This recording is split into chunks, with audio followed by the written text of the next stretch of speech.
لیکن آپ پر کس قدر کرم ہو گیا آپ کے مرشد کا، اور آپ کی جھولیاں آج کرم سے بھر جائیں گی۔ میرا یقین کامل اور ایمان صادق ہے، اور محفل اپنے بام عروج کی طرف بڑھ رہی ہے،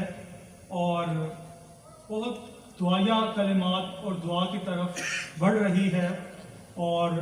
ہم بہت جلد جو ہے اختتام کی طرف بڑھ رہے ہیں۔ تو آپ پوری استقامت اور محبت کے ساتھ بیٹھے رہیں۔ حضرت امام کستلانی فرماتے ہیں کہ جو سرکار دو عالم کی محفل میں جس نیت سے آتا ہے اور جو دعا کرتا ہے، اللہ تعالیٰ وہ نیت بھی پوری کرتا ہے، وہ دعا بھی پوری کرتا ہے۔ بس آپ درود پاک کا نذرانہ پڑھتے رہیں اور درود شریف پڑھتے رہیں، کلمات کا ورد کرتے رہیں، کلمات طیبات کا ورد کرتے رہیں، اور انشاءاللہ تعالیٰ بہت جلد جو ہے اجتماعی دعا ہوگی، اور پوری استقامت اور محبت کے ساتھ بیٹھ جائیں۔ جو کھڑے لوگوں سے گزارش ہے کہ جو باہر بھی موجود ہیں ان کو پنڈال میں لا کر بٹھا دیں، ادب سے، احترام سے ادب اختیار کریں کہ پہلی منزل ادب عشق دی کہ بے ادبا فیض نہ پاؤ گے، بے ادبا دی بستی اندر کبھی ٹھنڈی ہوا نہ آوے۔ تو جو ملتا ہے وہ ادب سے ملتا ہے، محبت سے ملتا ہے، عقیدت سے ملتا ہے۔ عقیدت اور محبت کے ساتھ آپ لوگ بیٹھے رہیے، اور میں خاص طور پر شکریہ ادا کرنا چاہتا ہوں اپنے بہت مہربان اور مکرم ڈاکٹر طارق شریف زادہ صاحب، جو پی ایچ جگر گوشہ سیدنا چادر والی سرکار، پیر طریقت سید السادات حضور کی بلا پیر سید زین العابدین۔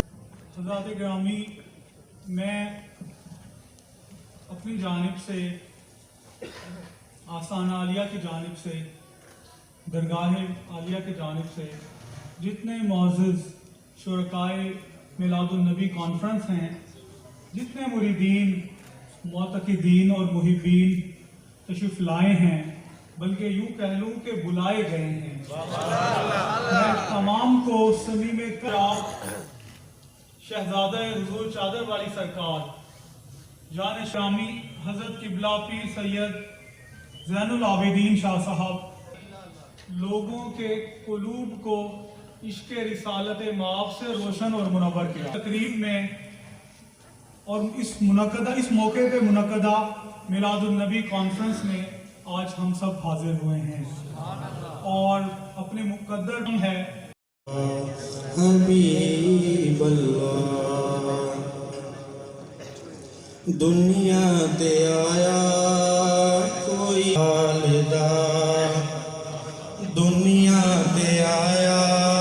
کوئی تیری، میں لب کے لے آواں کتوں سونا تیرے نال دا، سونا تیرے نال دا، دنیا مکے رہن والیا، مدینے لان والیا، مکے رہن والیا، تیرے باجو ڈگیاں نوں کوئی نہیں سنبھالدا، میں لب کے لے آواں دنیا تے آیا کوئی تیری نہ مثال، رب بھی درود